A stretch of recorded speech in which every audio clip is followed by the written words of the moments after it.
5 seconds. Start. நண்பர்களே, இந்த கூட்டத்திற்கு வருகை தந்துள்ள உங்கள் அனைவரையும் வரவேற்பதிலும் தமிழக மக்களின் நலனுக்காக அரசு எடுத்து வரும் பல்வேறு நலத்திட்டங்கள் குறித்து உங்களிடையே பேசுவதிலும் நான் பெருமகிழ்ச்சி அடைகிறேன். மக்களின் இன்றியமையாத தேவைகளில் ஒன்றான வீட்டு வசதி என்பது அடிப்படை தேவை மட்டும் அல்லாது சமூக பொருளாதார வளர்ச்சியிலும் ஒரு முக்கிய அம்சம் ஆகும்.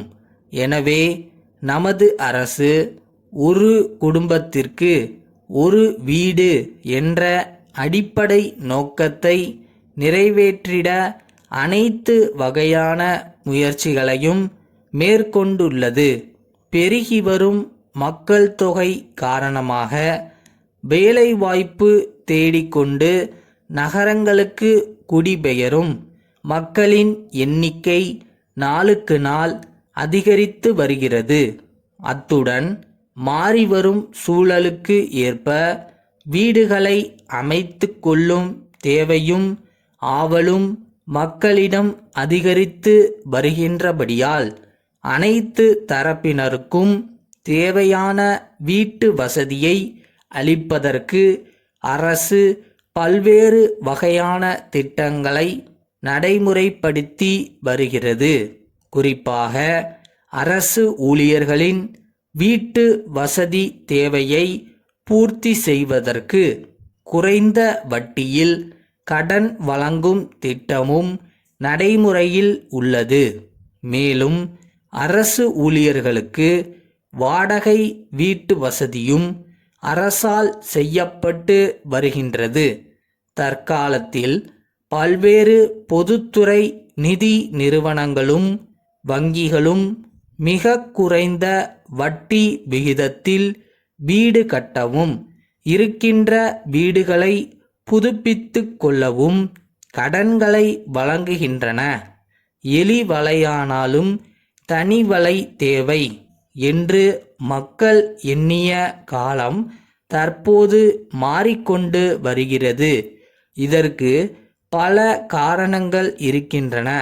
தனியாக ஒவ்வொருவரும் வீடுகளை கட்டுவது மிக அபரிமிதமான பொருள் செலவை ஏற்படுத்துவதாக உள்ளது.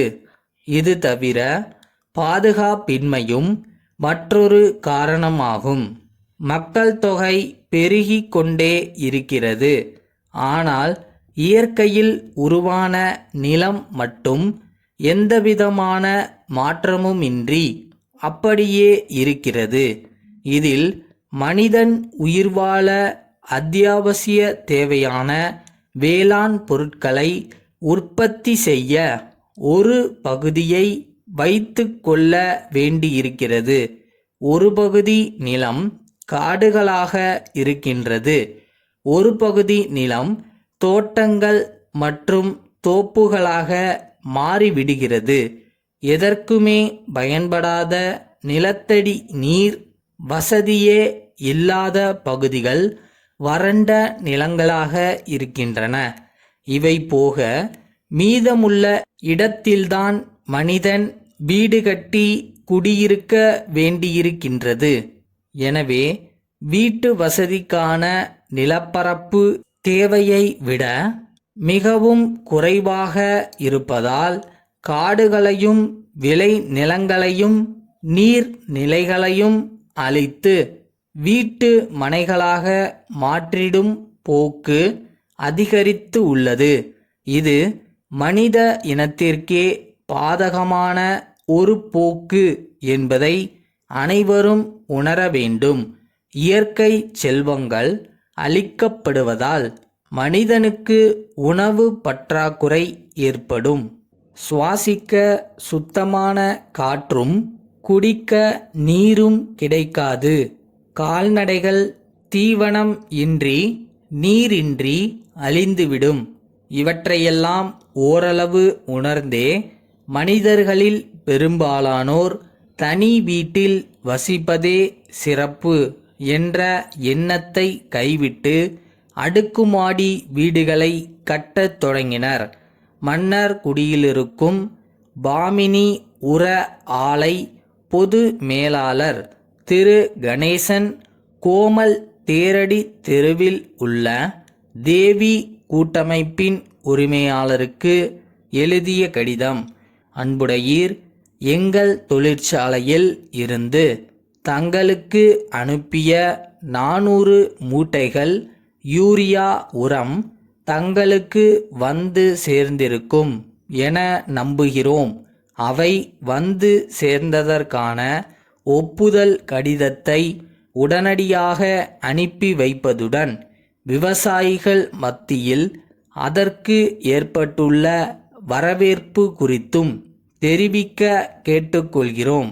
எங்களுக்கு தங்களிடமிருந்து வரவேண்டிய நிலுவைத் தொகை எப்போதும் இல்லாத அளவுக்கு மிக அதிகமாக சேர்ந்துள்ளது.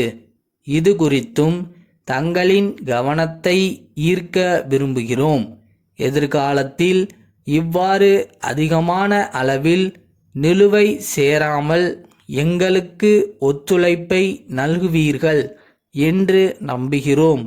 நமது நீடித்த வணிக தொடர்புக்கு பணம் ஒரு தடையாக இருந்துவிடக்கூடாது என்பதை வலியுறுத்த கடமைப்பட்டிருக்கிறோம். உங்கள் கருத்தும் அதுவாக இருக்கும் என்று நம்புகின்றோம்.